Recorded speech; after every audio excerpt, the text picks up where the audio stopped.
Hi guys, welcome to history and culture of the United Kingdom. Uh, we talked a little bit about the trip last time. I want to talk a little bit about some cultural things this time, and then we'll get into Brexit and sort of the world of agriculture and media in the next couple weeks. So let's get started in learning just a little bit of background about England, the UK, some of the things that we need to be aware of. If you look at the UK is made up of England, Scotland, Wales, Ireland, um, and what you can see is England is obviously the largest piece of the puzzle here. It makes up the most of the land mass. But what's interesting is it still is an island, and so there's over 2,000 miles of coastline around England itself. And at no place in England are you more than 75 miles from the coast. So we will be by the coast multiple times. However, it'll still be a little chilly, so we may not want to go to the beach. If you look at England itself, it's a little over 50,000 square miles. So sort of think Alabama. That would be about the size of England, okay? But most size comparisons a lot of times will look at the UK in terms of containing Scotland, Wales, and Northern Ireland. You may hear about the River Thames multiple times. That is the longest river through England, 250 miles long. And if you think about it, Scafell Pike is the highest mountain in England at 3,000 feet. So when we look at the terrain of the UK specifically, there are hills and valleys, but nothing, nothing like what we would see here in like the Smoky Mountains or anything. Nothing that tall. It'll feel like sort of some of the rolling hills in Ohio, in southern Ohio, at the most, where we're going to be. There are a lot of iconic things that we will see along the way. Specifically in London and outside of London, the historical things that you've heard of over the years. The London Bridge. Most of you know the childhood chant or song of London Bridge is falling down. That came from historical points in England's history when there was fires in London and London Bridge was being destroyed or being injured. We will see the palace where the Queen lives. You can tell in this picture that the Queen was not at the palace at the time of this picture because the flag is not being flown. We will also see her palace in Scotland, which is in Edinburgh. And we can always know if one of the royals is there based on whether the flag is flying. We'll get to see a little bit about Stonehenge and learn a little of the history of Stonehenge and the individuals and the religion around sort of Stonehenge and the people that built it. What's interesting is the Stonehenge that we will visit, there's actually a couple other rock formations not far from the one that we will go see that they've discovered in the last 10 years or so. We will see the Elizabeth Tower, which houses Big Ben. A lot of people think that the clock is Big Ben. However, Big Ben is actually the bell inside the Elizabeth Tower. So if anybody asks if you're going to see Big Ben, technically no. You're going to see the Elizabeth Tower. You'll just barely see Big Ben up at the top of the Elizabeth Tower. One thing to note, we will see the flag. This flag is what we iconically think of when we think of Britain. However, this is not the English flag. This is not the Scottish flag. This is the flag of the United Kingdom of Britain. And it is made up of the English flag. And the sort of the main piece of it is the St. George's Cross of England. Basically, the Union flag, or sometimes called the Union Jack when it's on a warship, is made up of St. George's Cross from England, St. Andrew's Cross, which is the Scottish flag, and St. Patrick's Satire, which is the Irish flag. And when you look at it, those together, it sort of was adopted in 1801 this Union flag, or like I said, the Union Jack, depending on where it's going to be. So a lot of times we're going to see that British flag. However, you may also see times, especially when you look at the crest with the English monarchy, a lot of times you'll see St. George's Cross behind them rather than St. Andrew's Cross, even though they rule both countries.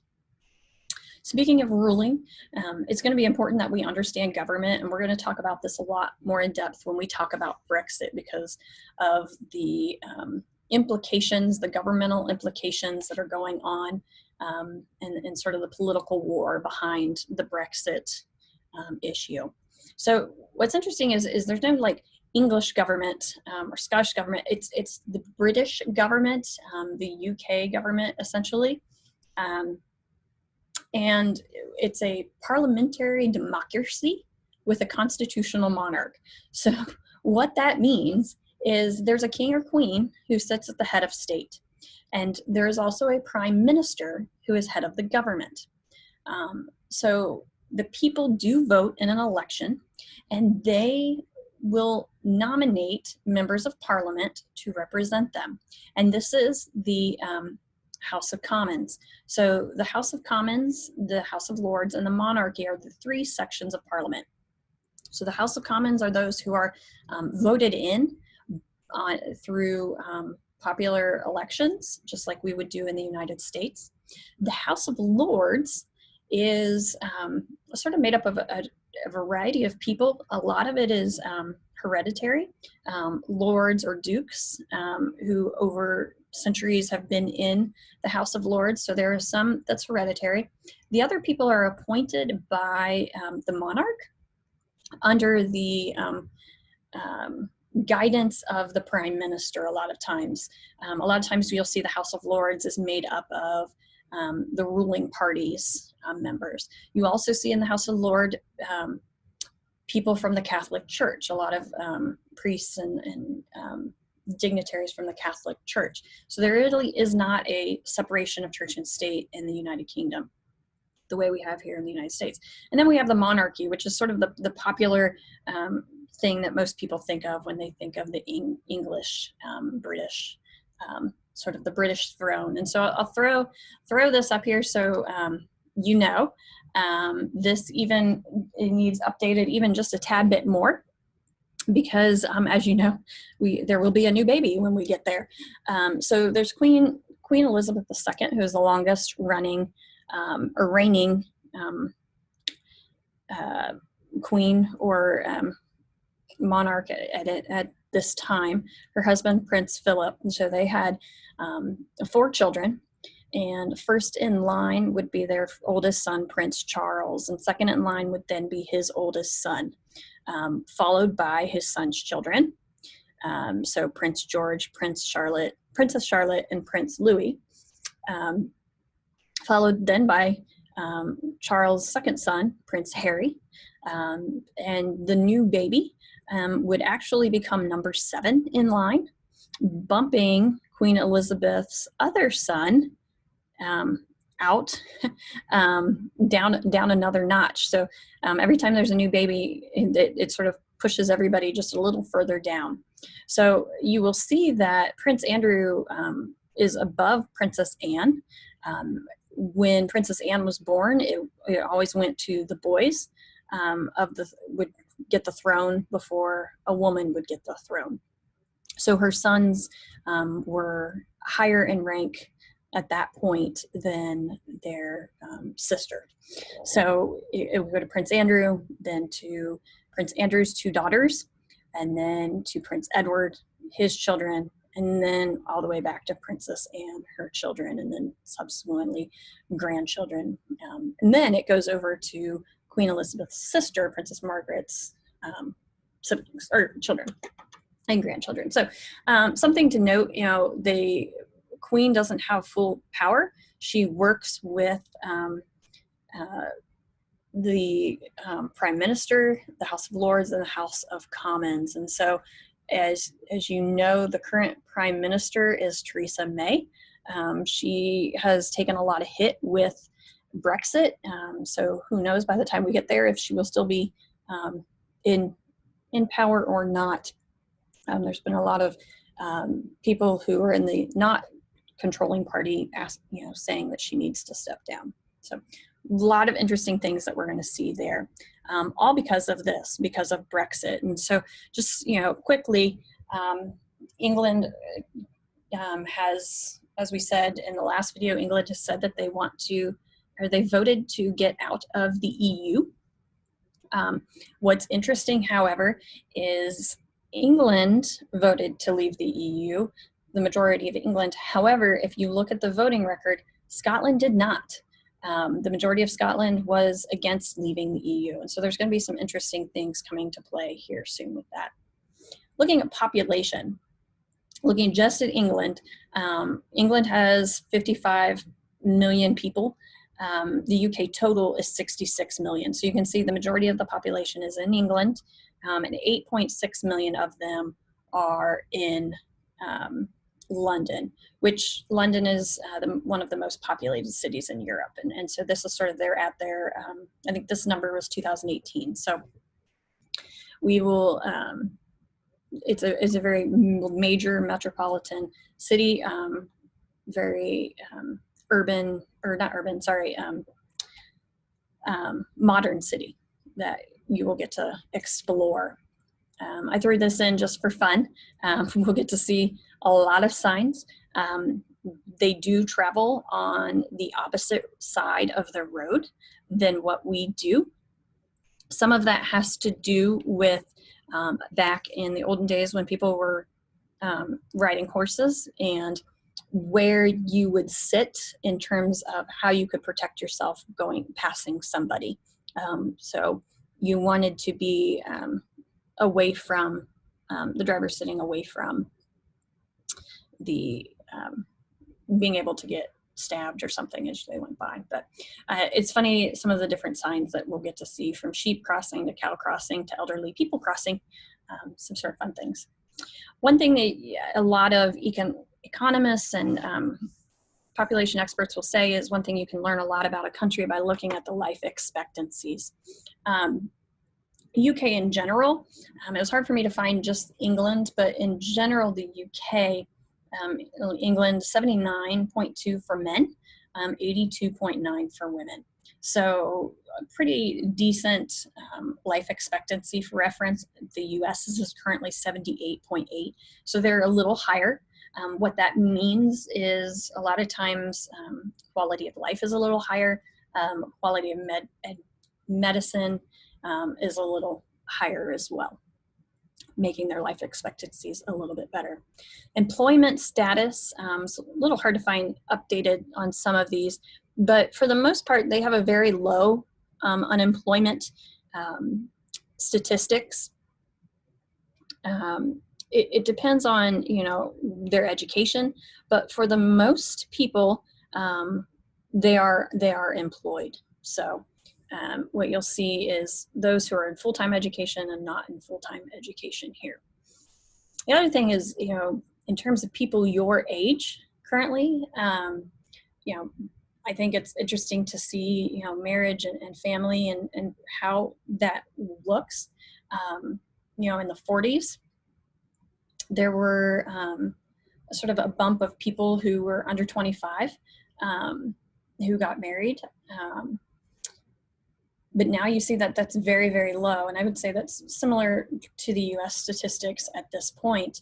The mean age for men is 36, 34 for women. So again, they're a major metropolitan urban society, a first world country, and you tend to see people putting jobs and career first before children. And that's very indicative of the UK and England specifically.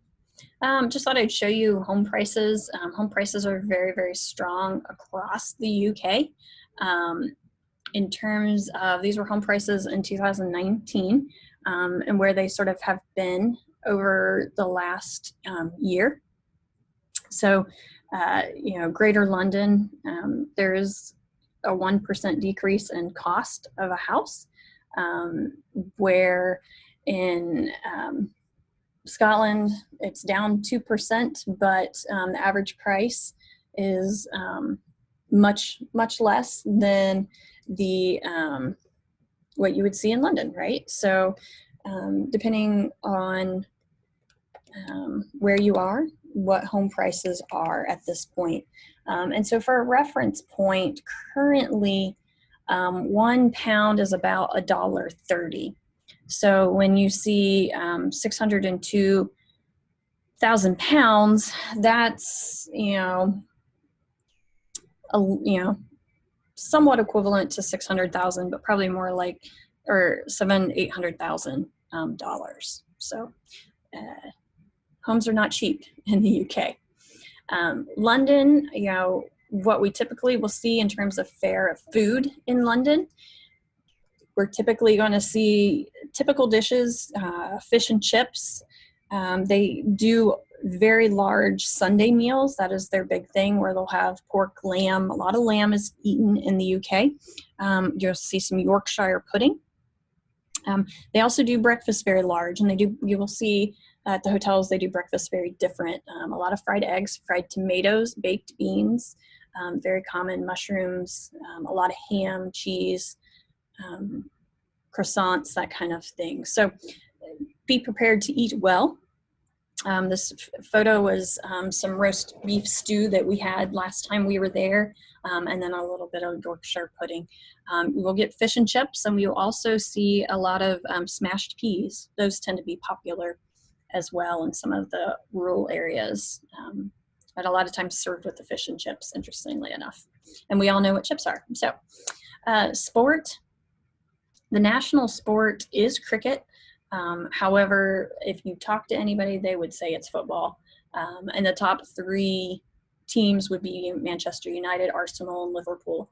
And they will be in season. It's very likely that we might see people going to a game or coming from a game or going to pubs to watch one of their games. The other sport beyond cricket is rugby that you'll see a lot. We've seen all of the iconic photos of the monarch, the two, Prince William and Prince Harry, playing rugby over their lifetime. You'll see that a lot in the media. Golf is very popular. Golf, however, we'll talk about, started in Scotland, so it's even more popular in Scotland. Basketball, netball, which is sort of like a racquetball type thing. The UK is very, very rich in art and music. A lot of our literature and art comes from England, and from Chaucer to Shakespeare. We will be near where the birthplace of William Shakespeare. I apologize, the name just flew out of my mind. When we're at, we will be right at his home in Avon. Music, huge influence on the United States in terms of music over the years. Obviously the Beatles, the Rolling Stones, sort of the British invasion of music. But everybody from David Bowie, Elton John, Radiohead, Oasis, One Direction, all, I would say, Ed Sheeran could be added to that list, Charlie Puth, some of those British singers, all have made a huge connection to the United States over time, and huge impacts. So we will see their influences around Europe. Great art museum in London, so free time might be a great place to stop in the art museum. A lot of inventions have come from England over the years, things like the steam engine, the steam locomotive, the actual electric motor. The first police force was in England. The cement, disc brakes, tanks, all developed in England. Television, jet engine, radar, and most importantly, the World Wide Web. Tim Berners-Lee, who was a physicist there in England and still runs the World Wide Web Consortium out of England. So a lot of inventions, a lot of modern technology. As we said, they've got a large life expectancy. They've got good medicine, good economy overall. Education is required for children, just like it is in the United States. However, it's required for children 5 to 16. Children will do 6 years of a junior school, and then they go to high school at age 11. And then at 16, they can either take their general certificate for secondary education, or they can do 2 more years of schooling, which will then allow them to take an advanced level exam that would then take them on to university. And we will visit 3 different universities while we are over there, 2 in England and the 1 in Scotland. And you get to talk with them a little about the differences in majors and college and universities there, the way, what they call things versus what we call things. But it is required of people, just like it is here in the United States. Scotland is part of England, obviously, or is part of the UK. This is the Scottish flag. So the northern third of Great Britain, so it's the 2nd largest part of the UK, where I said London was, or England was 50,000 square miles. Scotland is 30,000 square miles. The highest point is only 13 millimeter, or 1,343 meters. So much lower, like I said, not a very mountainous region, even up in the Highlands. They speak English, Gaelic, and Scot. So where in London and England they speak English as the primary language, you will hear Gaelic and Scot a lot, some when we're in Scotland. Not most will speak English, but you will on occasion hear that. And the currency in Scotland is, since they do share sort of that governmental part, they do share currency as well. So it will be a common exchange between the 2 countries. So fun things to know about Scotland. Nessie. There are a lot of lochs around Scotland, more than you would find in England to some extent. They have a lot of lakes in the Lake District, but Scotland has lochs. And there's over 800 islands off Scotland, and only 130 of those are inhabited. So some large, Loch Lomond, Loch Ness, Loch Awe, Loch Murray, all very large. And of course, Nessie in the Loch Ness, the monster there, first reference in 565 AD, the water beast. So maybe we can go to Loch Ness and learn a little bit about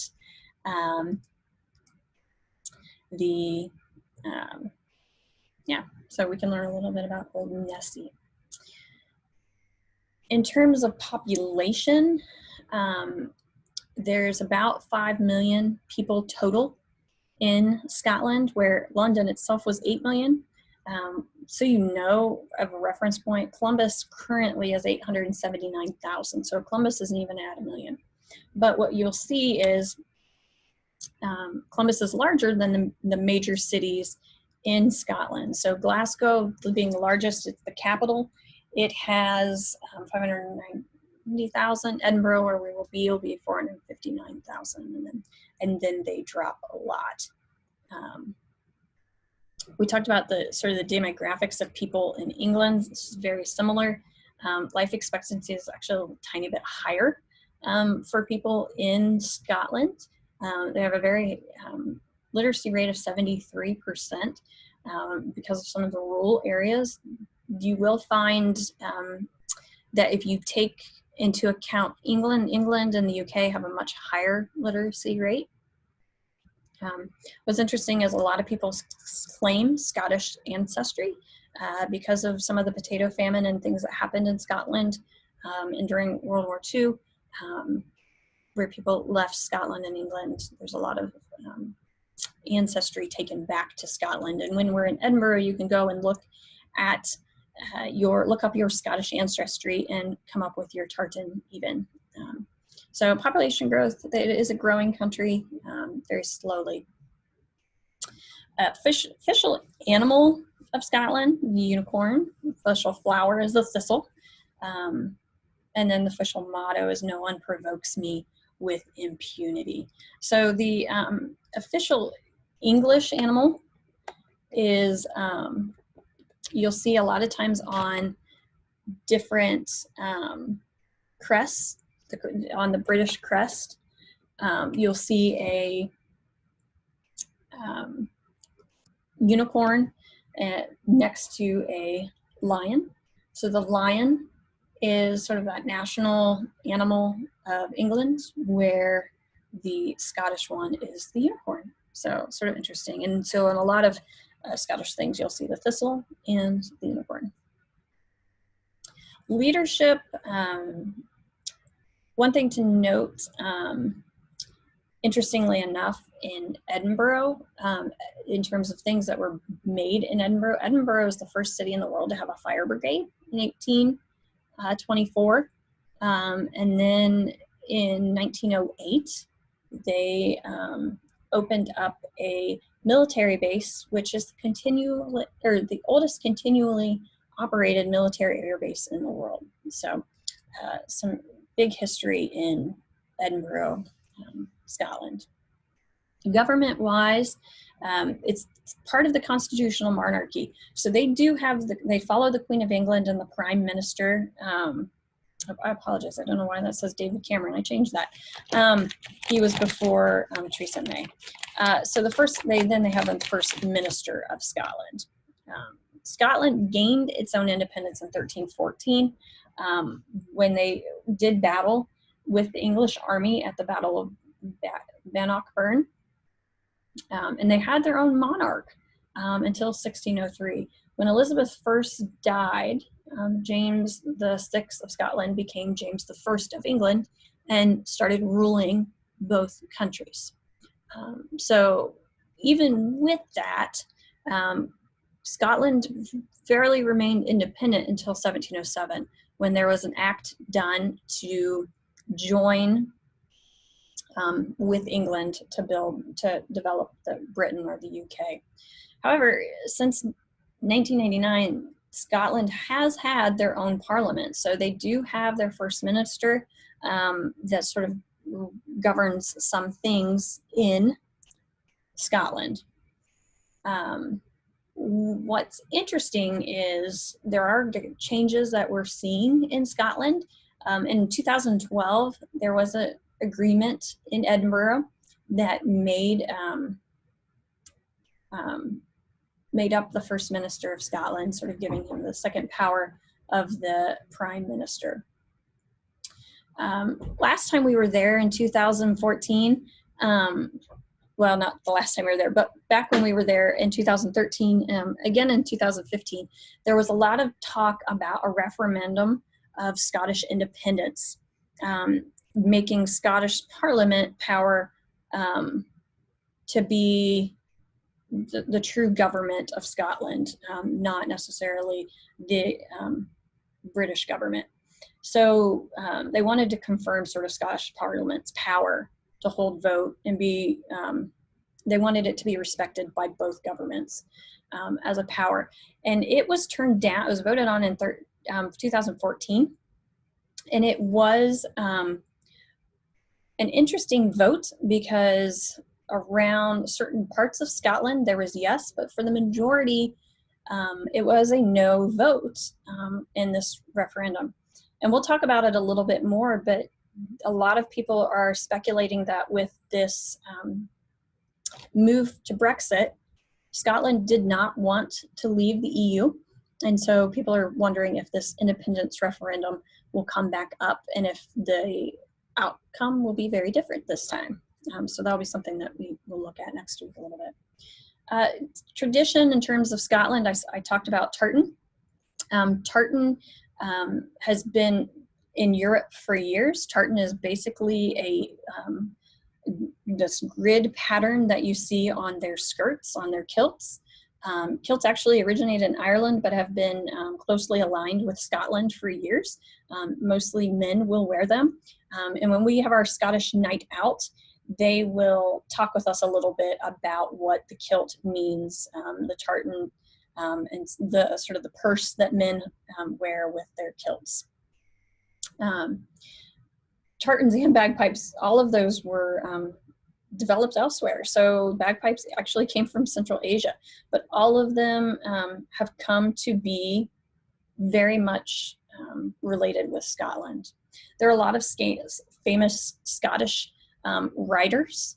We talked about some of the writers in England, but Sir Walter Scott, Lord Byron, Sir Arthur Conan Doyle, all from Scotland. We also, probably some of you have heard of J.K. Rowling, also from Scotland. So we will see things about all of them. Whiskey is a Scottish drink.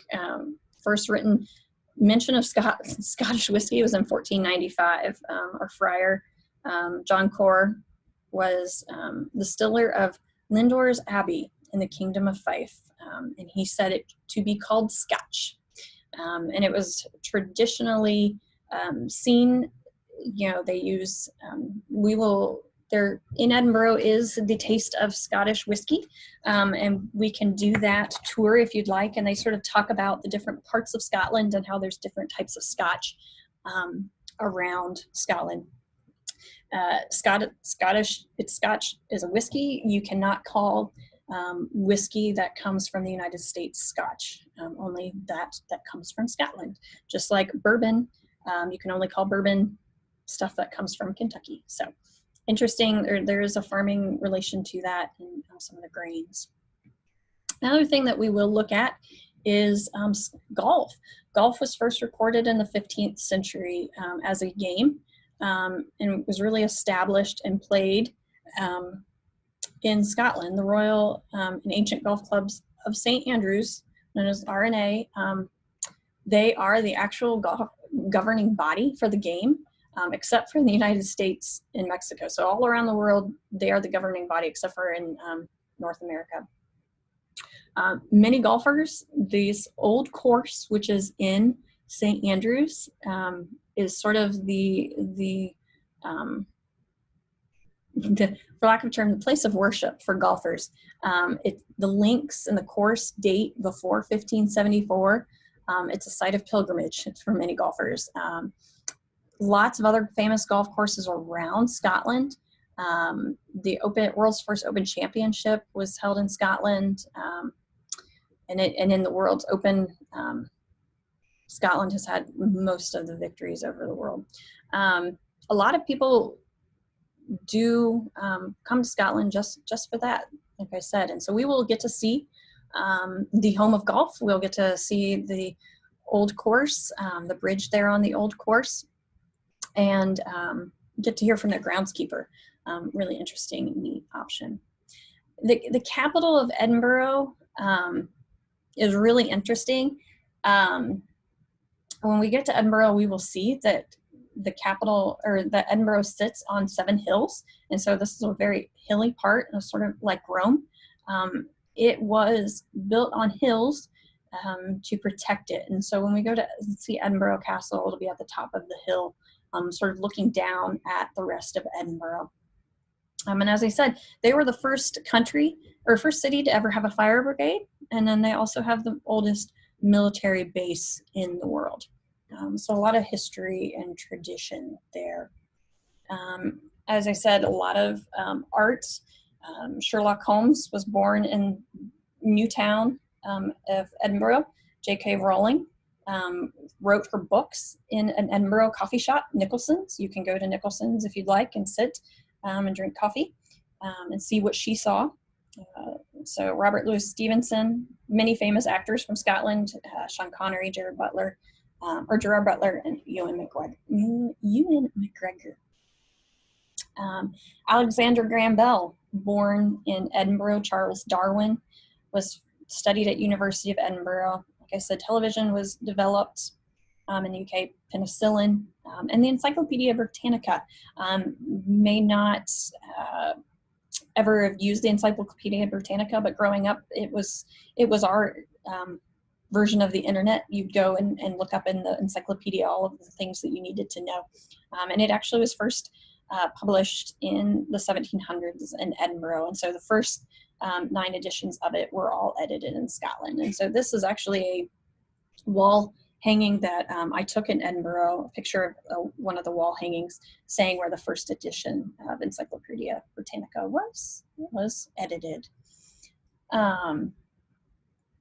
We will get to, one of my favorite things about Edinburgh and Scotland is the story of Greyfriars Bobby. Bobby was this dog who belonged to John Grey. He was a watchman for the Edinburgh City Police, and the story goes that when John died, he was buried in the Greyfriars Kirkland in Old Town, Edinburgh. So you can actually go, these are pictures I took at the grave where John was buried. And Bobby became really, really known because he was so sad with the loss of his owner that every day he would be known to lie at his master's grave. So he was said to have sat by the grave for 14 years. He died in 1872 and was buried right by John Grey's grave. His collar is even in the Museum of Edinburgh. It was given to him by Sir William Chambers, the Lord Provost of Edinburgh, and the director of the SSPCA, which we'll talk a little bit about at that time. So you can see the statue of Greyfriars Bobby, and they say if you rub his nose, it's good luck. But this is a neat story in Edinburgh that people will talk about, but you will see little Scotty dogs everywhere in Scotland, and most of them are like Greyfriars Bobby. So just a neat story. It shows you a little bit of the culture of Scotland. Food and drink in Scotland, again, we see a lot of the same things that we will see in London, except for we'll add some seafood, we'll add some more grains and potatoes, a lot more potatoes, and we will talk haggis. We will get the chance to eat some haggis, and so that's what is in the bottom right here. Haggis, normally made with the heart, liver, and lungs of a sheep, and then boiled in an animal's stomach. Sounds yummy, doesn't it? They will do the traditional dance of the haggis, and it's a cultural and a big deal in Scotland. So we will all get a chance to try some haggis. Sometimes students love it. Some students are like, I don't want to touch it. But I would challenge you to try it when we get over there. The other thing you'll see a lot of is a blood pudding. So like I said, I just wanted to give you just some quick updates, just a quick overview of some cultural things about the UK.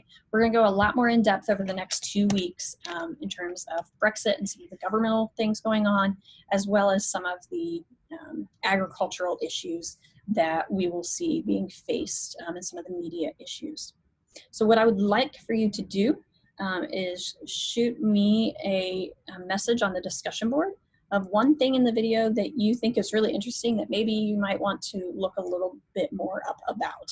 All right, I will talk to you all next week.